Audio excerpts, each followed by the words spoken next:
Assalamualaikum warahmatullahi wabarakatuh. Salam sejahtera bagi kita semua. Salam, Om Swastiastu, Namo Buddhaya, salam kebajikan. Salam sehat, salam rahayu, salam Pancasila. Para pemirsa yang kami hormati, perkenalkan nama saya Ais Bustiawati. Saya berasal dari Kota Gresik. Saya mahasiswi baru di Universitas Negeri Surabaya, jurusan Matematika, Program Studi Pendidikan Matematika dengan NIM 21 030 174 084. Para pemirsa yang kami hormati, pada kesempatan kali ini saya akan mempresentasikan mengenai Pancasila sebagai ideologi bangsa dan negara Indonesia dengan dosen pembimbing kami yaitu Dr. Purbajati MS dan diambil dari literatur Ristek Dikti 2016 e-book Tim Pendidikan Pancasila UNESA 2019. Kita masuk ke pendahuluan, di mana Indonesia merupakan negara besar yang harus selalu dijaga karena Indonesia sendiri terdiri dari 17.508 pulau, 34 provinsi, 508 kabupaten maupun kota, dan 82.505 desa dengan 250 juta jiwa penduduk.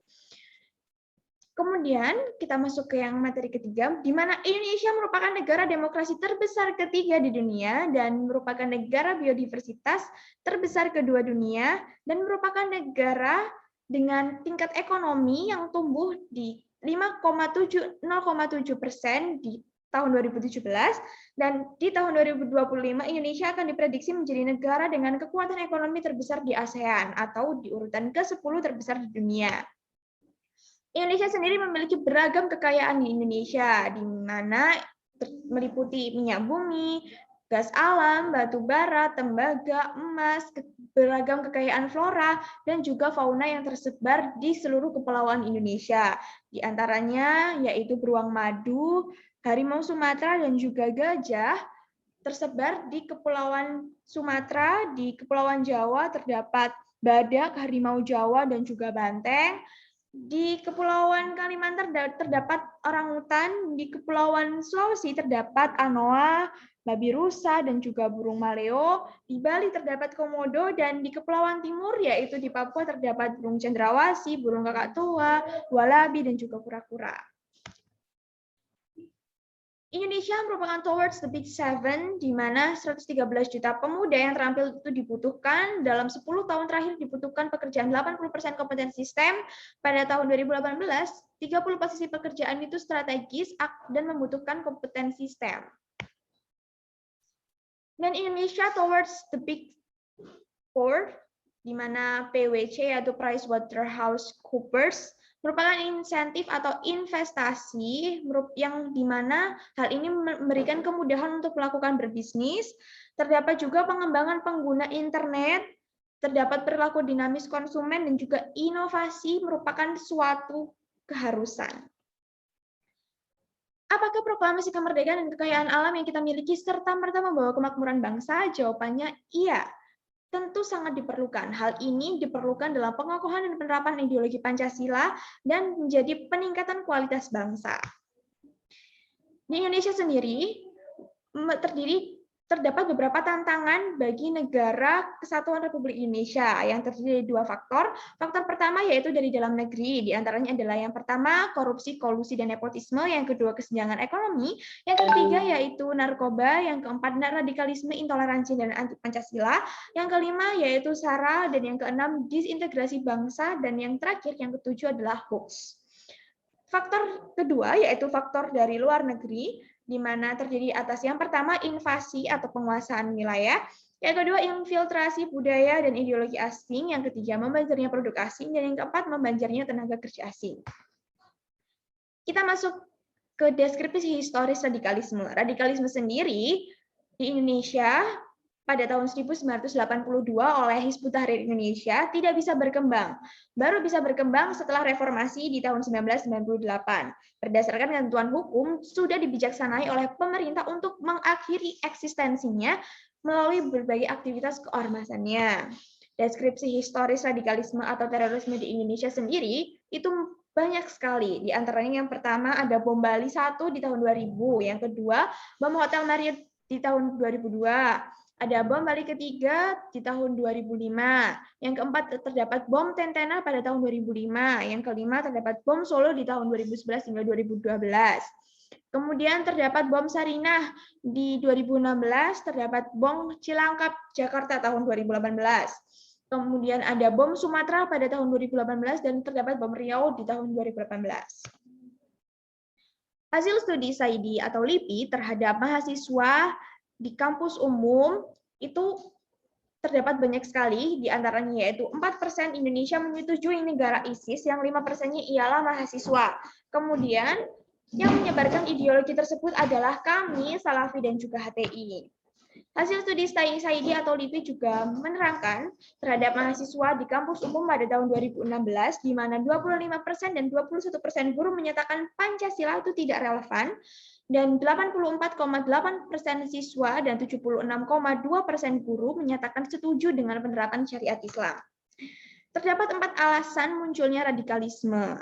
Di antaranya yaitu yang pertama adanya kepentingan personal atau ideologi ataupun finansial, yang kedua terdapat propaganda politik yang menarik, yang ketiga terdapat pemahaman soal penyucian diri, yang keempat yaitu terdapat etika para politisi yang buruk.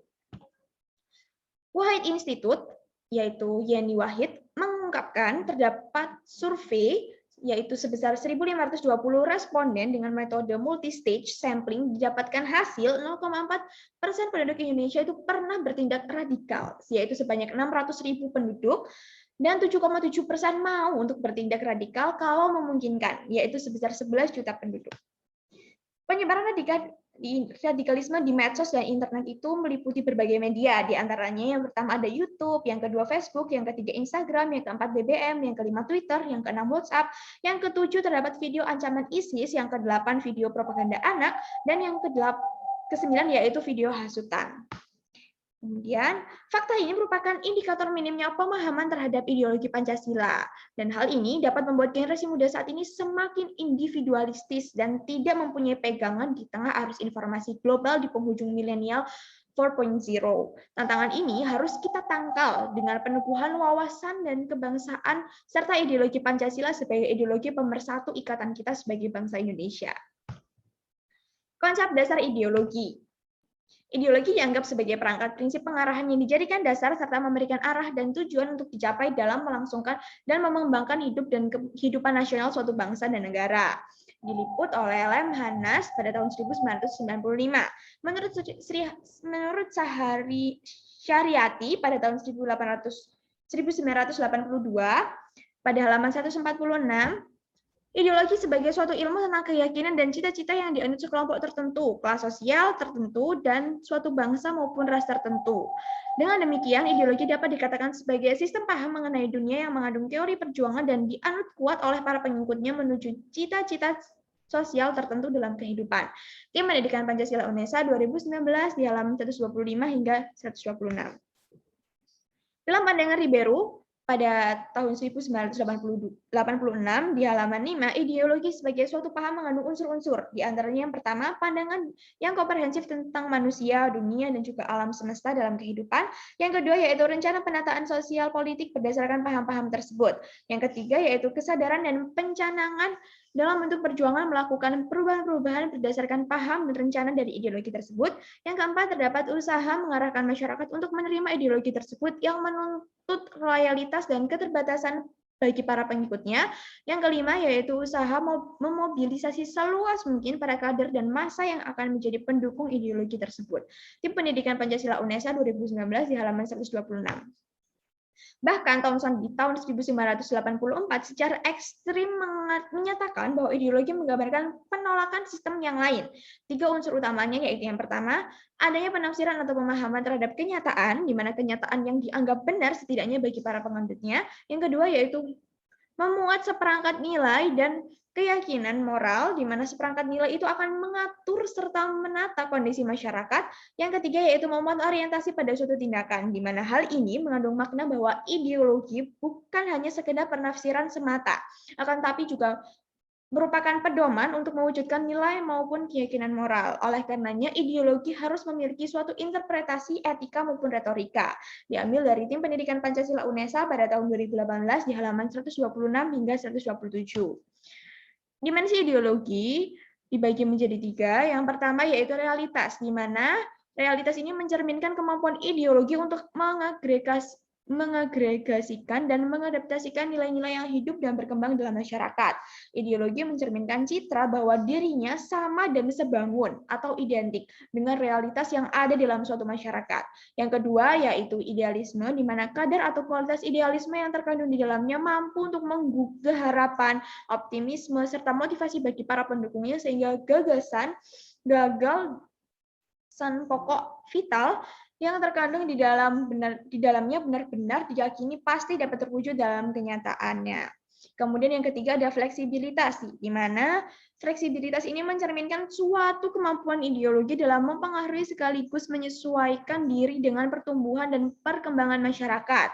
Hal ini diungkapkan oleh Pasha di tahun 2002 di halaman 33 hingga 34. Hal ini mengandung pengertian bahwa ideologi harus mampu untuk mengikuti perkembangan zaman, akan tapi tanpa mengubah jati dirinya yang sesungguhnya. Hal ini diambil oleh Tim Pendidikan Pancasila UNESA di tahun 2014 di halaman 128.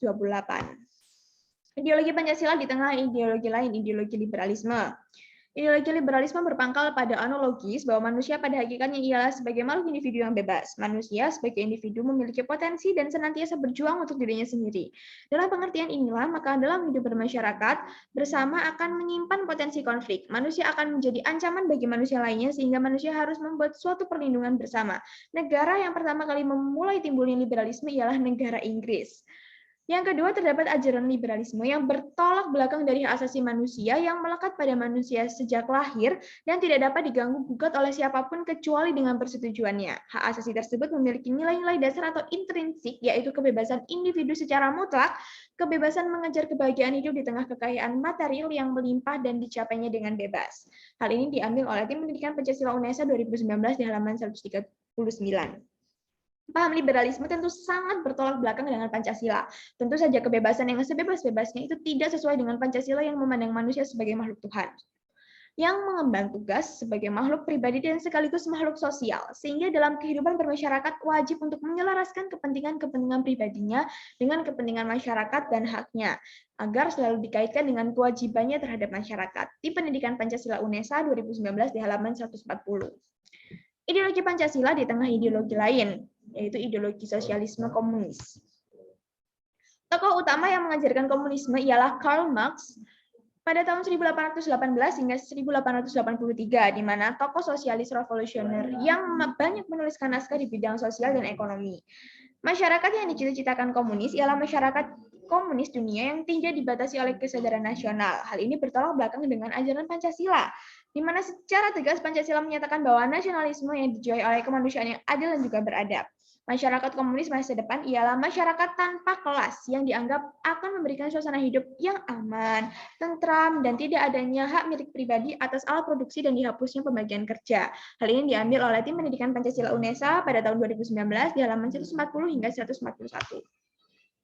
Komunisme yang dicetuskan oleh Karl Marx memandang bahwa hakikat kebebasan dan hak individu tidak ada, sedangkan manusia pada hakikatnya merupakan sekumpulan relasi, sehingga yang mutlak adalah komunitas bukannya individualitas. Individualisme sendiri merupakan sumber penderitaan rakyat, di mana hak milik individual harus diganti dengan hak milik kolektif.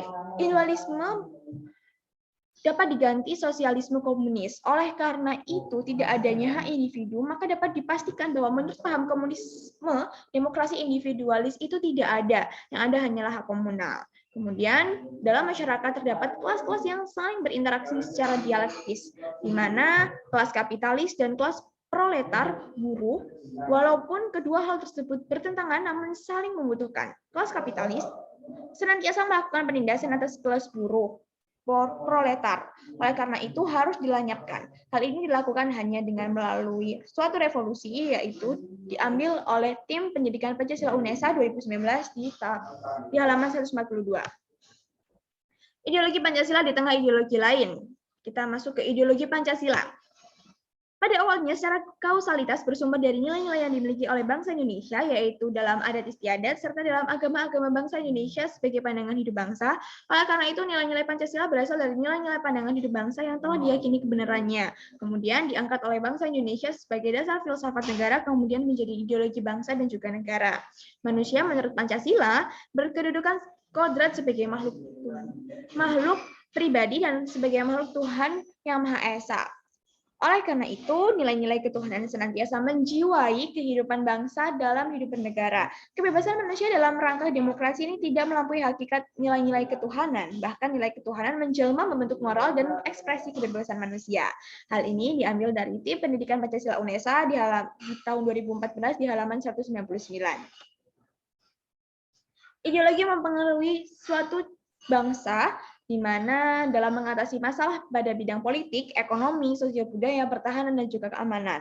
Dua ideologi yang telah dibicarakan sebelumnya dipelopori oleh Amerika Serikat dan Uni Soviet, di mana dalam era globalisasi ini, ideologi komunis tidak mampu bertahan karena tidak mampu mewujudkan impian masyarakat untuk meningkatkan kesejahteraan hidup.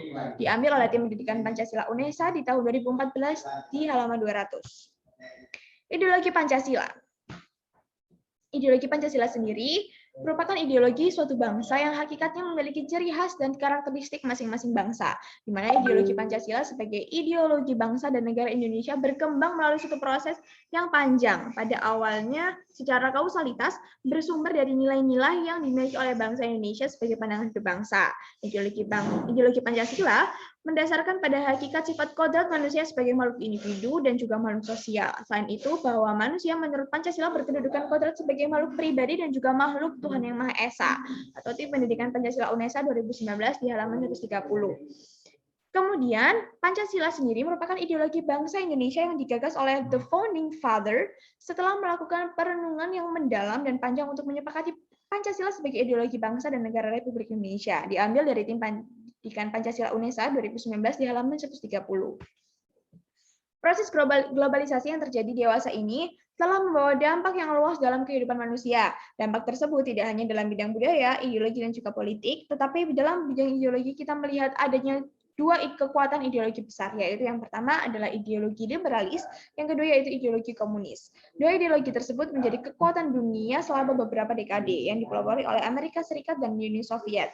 Diambil dari Tim Pendidikan Pancasila UNESA 2019 di halaman 131. Namun, ideologi komunis tidak mampu bertahan. Hancurnya ideologi komunis disebabkan karena ideologi komunis itu dibangun dari suatu filosofi yang tidak universal atau tidak umum. Konsep materialisme dan konsep sama rasa, sama rata bertentangan dengan kodrat manusia. Sedangkan pada ideologi liberalis yang sampai sekarang masih bertahan didasarkan pada kebebasan.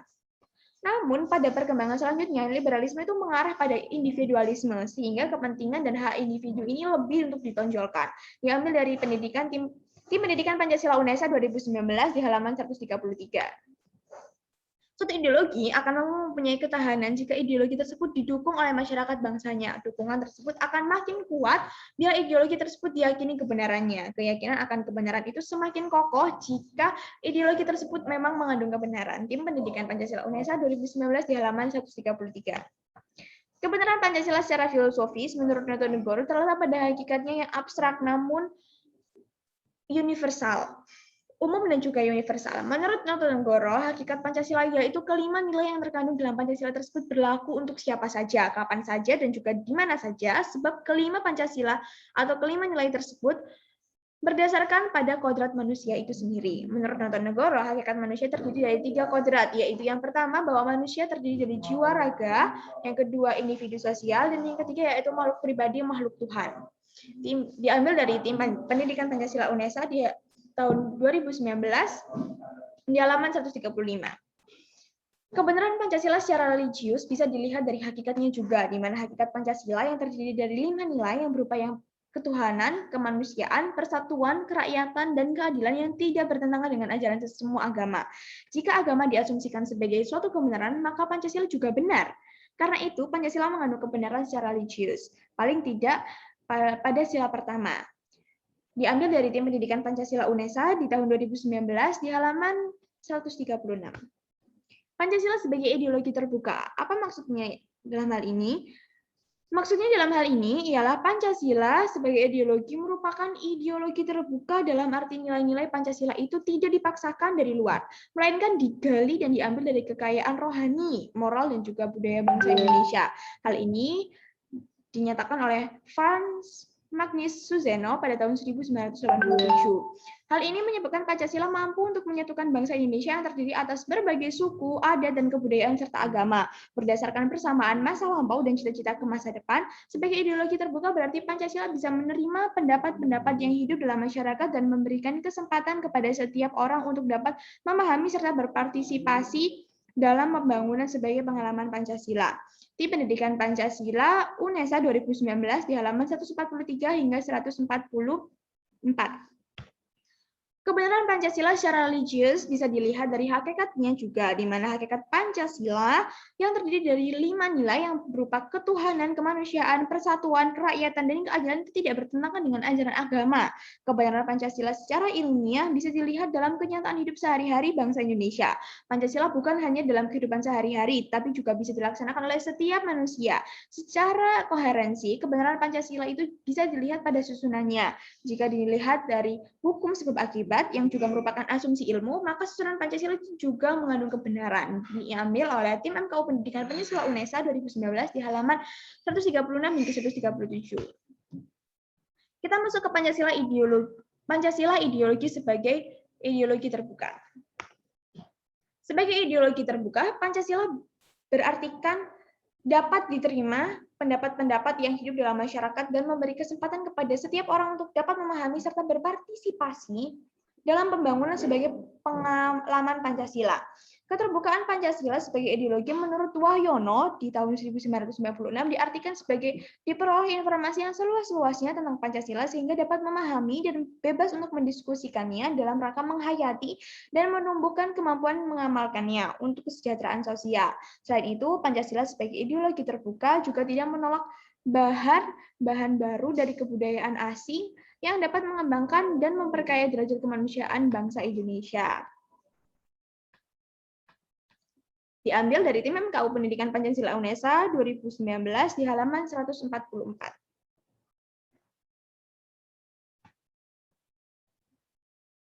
Kita masuk ke yang selanjutnya, yaitu dalam wacana politik internasional yang tidak menentu dan globalisasi bersama dengan gagasan-gagasan yang tidak seimbang saat ini telah menyebabkan bangsa di dunia ketiga dalam posisi sulit, terutama dalam rangka mempertahankan jati dirinya. Hal ini karena politik internasional dan globalisasi adalah sebuah proses penaklukan budaya. Upaya mempertahankan jati diri ini adalah mekanisme upaya untuk melestarikan diri dari sebagai sebuah bangsa.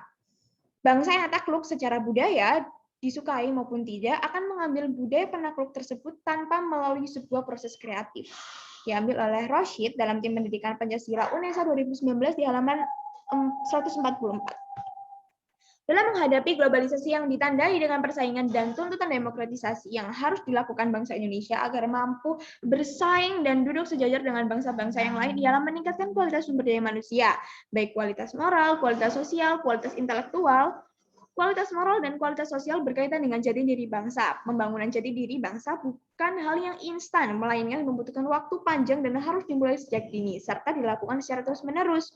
Proses kreatif bangsa ialah upaya bangsa untuk melakukan evaluasi diri secara terus-menerus. Keberanian meninggalkan aspek-aspek negatif budaya sendiri dan mengambil aspek-aspek positif budaya mainstream, serta mengambil keputusan atas postur budaya mereka sendiri dengan bertanggung jawab. Diambil dari tim Pendidikan Pancasila UNESA 2019 di halaman 145. Peran kreatif manusia harus dipandang sebagai peran utamanya sebagai makhluk sejarah. Sejarah atau histori merupakan kisah upaya kreatif manusia dalam menjawab tantangan hidup. Menjadi kreatif berarti mengambil keputusan untuk bertanggung jawab. Kewenangan kreatif ini dipijakkan pada kapasitas kreatifnya, yaitu kepekaan dan kepedulian terhadap lingkungan, termasuk pasar yang dilayaninya. Yang kedua yaitu kesanggupan untuk melayani orang lain secara tidak diskriminatif. Yang ketiga yaitu kejujuran untuk melakukan evaluasi diri secara terus-menerus. Dan yang keempat yaitu kekayaan imajinasi untuk menyediakan alternatif pemecahan masalah. Diambil dari tim Pendidikan Pancasila UNESA 2019 di halaman 146 hingga 147. Yang kelima, terdapat kecerdasan untuk menilai kelayakan rumusan pemecahan masalah tersebut. Yang keenam, terdapat keberanian untuk memilih pemecahan masalah dengan penuh tanggung jawab. Dan yang ketujuh, yaitu keterampilan untuk melaksanakan pemecahan masalah tersebut secara etis, terutama dalam sebuah lingkungan yang majemuk, yaitu diungkapkan oleh Rashid pada tahun 2007 di halaman 10. Hal ini diambil dari tim Pendidikan Pancasila UNESA di tahun 2019 di halaman 146 hingga 147. Kesimpulan yang bisa saya dapatkan dari literatur ini ialah yang pertama, ideologi disepakati oleh bangsa Indonesia dalam bernegara, ialah ideologi Pancasila. Ketangguhan nilai-nilai luhurnya bersumber dari nilai-nilai dalam keragaman perbedaan adat istiadat, baik suku, ras, agama, seluruh bangsa Indonesia. Dan Indonesia sebagai kesatuan pandangan hidup. Oleh karena itu, ideologi Pancasila ada pada kehidupan bangsa dan bersatu padu untuk melangsungkan hidup bermasyarakat, berbangsa, dan juga bernegara. Mewujudkan cita-cita proklamasi kemerdekaan RI di tahun 17 Agustus 1945. Suatu yang kedua, kesimpulannya ialah suatu ideologi akan mampu mempunyai ketahanan jika ideologi tersebut didukung oleh masyarakat bangsanya. Dukungan tersebut akan semakin kuat bila ideologi tersebut diyakini kebenarannya. Yang ketiga yaitu keyakinan akan kebenaran itu akan semakin kokoh jika ideologi tersebut memang mengandung kebenaran. Sebagai ideologi, Pancasila diambil dari pandangan hidup bangsa yang nilai-nilainya diambil dari sosial budaya Indonesia itu sendiri. Dengan dijadikan pandangan hidup bangsa, nilai-nilai Pancasila itu telah diyakini kebenarannya oleh bangsa Indonesia dan dijunjung serta diterima oleh masyarakat di Indonesia itu sendiri. Kesimpulan yang lain yang bisa saya dapatkan, yang pertama yaitu ideologi yang dipakai oleh negara Indonesia merupakan ideologi Pancasila. Ideologi Pancasila bersumber dari nilai-nilai dalam adat istiadat serta dalam agama-agama bangsa Indonesia sebagai pandangan hidup. Oleh karena itu, ideologi Pancasila ada pada kehidupan bangsa yang terletak pada kelangsungan hidup bangsa dalam bermasyarakat, berbangsa, dan juga bernegara. Suatu ideologi akan mampu mempunyai ketahanan jika ideologi tersebut didukung oleh masyarakat bangsanya. Dukungan tersebut akan menjadi semakin kuat bila ideologi tersebut diyakini kebenarannya. Kesimpulan yang ketiga yaitu keyakinan akan kebenaran itu akan semakin kokoh jika ideologi tersebut itu memang mengandung kebenaran. Sebagai ideologi, Pancasila diambil dari pandangan hidup bangsa dan nilai-nilainya diambil dari sosial budaya itu sendiri, Indonesia itu sendiri. Dengan dijadikan sebagai pandangan hidup bangsa, nilai-nilai Pancasila itu telah diyakini kebenarannya oleh bangsa Indonesia dan dijunjung serta diterima oleh masyarakat Indonesia. Daftar pustaka yaitu Tim Pendidikan Pancasila UNESA 2019, Pendidikan Pancasila Dicetakan Ketiga, Penerbit UNESA University Press, anggota IKAPI ISBN 97 866 97 8602 4490379 Surabaya. Oke, terima kasih. Sekian dapat saya sampaikan. Mohon maaf apabila saya ada salah kata. Wabillahi taufiq wal hidayah, wal inayah. Wassalamualaikum warahmatullahi wabarakatuh.